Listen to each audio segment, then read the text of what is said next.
Alright, so let's learn on what are the best player settings for a beginner in this game. So let's go on the settings. So I'm gonna go start game, click on my world. I will go on change world settings. Click on it. Let's go on custom settings. There we go. So daily time speed, night time speed, auto save interval. You don't need to change that at all. Now you can change the EXP rate right over here. You can change this to like maybe 20 if you want, but thing is that you are going to get a lot of levels, like a lot of EXP, so you are going to progress a lot faster level wise, but the knowledge is going to be still the same, right?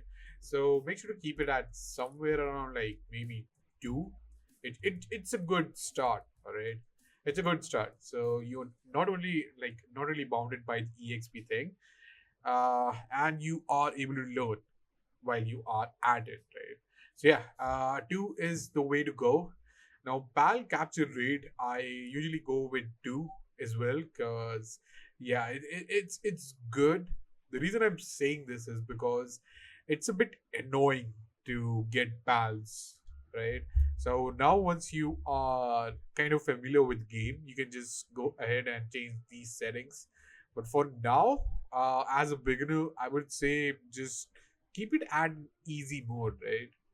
So PAL appearance rate, let's set it up to 3, right? The reason I'm saying this is because that the more PALs you get, like the more PALs you see, the more EXP you can get.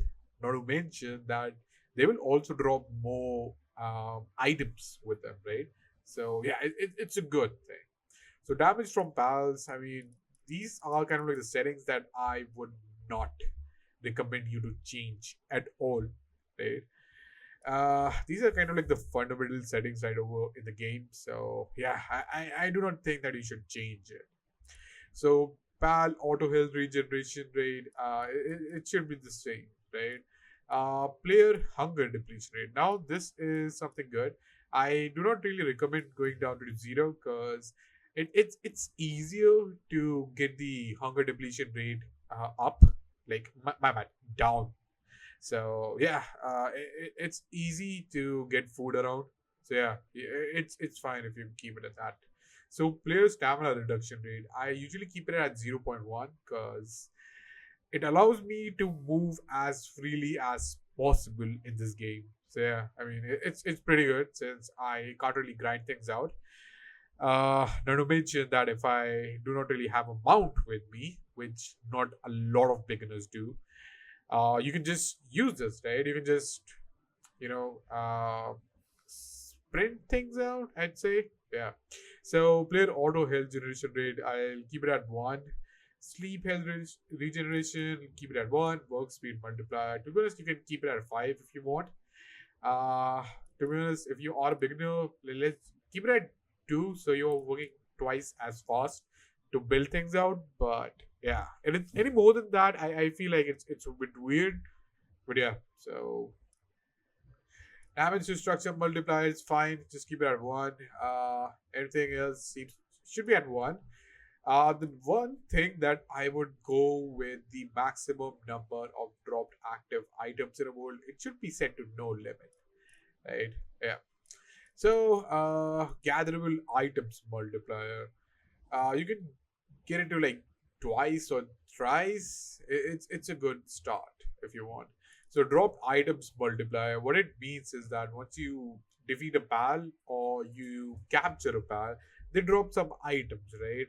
So now what my settings tells me is that it supposedly it dropped a cotton bound, right? So it dropped some cotton or it dropped a cloth. So let's just go with cloth. So I usually get 1. Now I'm gonna get 3. So yeah, it's a pretty good thing. It's pretty good start. Not to mention that you can just go with the item weight rate to 0 because it's a bit annoying, right? You should be able to carry everything as heavy as possible. It's a bit weird thing for them to have it, but once you know the game, you can just crank this up to wherever you like. But for now, it should be set to 0. Uh, Item decorated. Everything is fine. There's just one setting I really want you to change is the death penalty. Just it's usually like this thing, like drop all items, go from this to this, no drops. So what it essentially means is that when you die, you don't really drop anything, you just respawn, right? With this on, you usually drop everything out in that particular place where you die. You can of course retrieve it once you go back to that particular place where you died, but it's still a bit weird. So I usually have this at no drops. Yeah. So this is actually pretty much all that there is for a beginner to know. So I'm just going to go with okay, uh, okay, save settings, confirm, and you are good to go. Honestly. So thanks for watching, and this was actually it from my end. Thanks for watching. Just by signing off.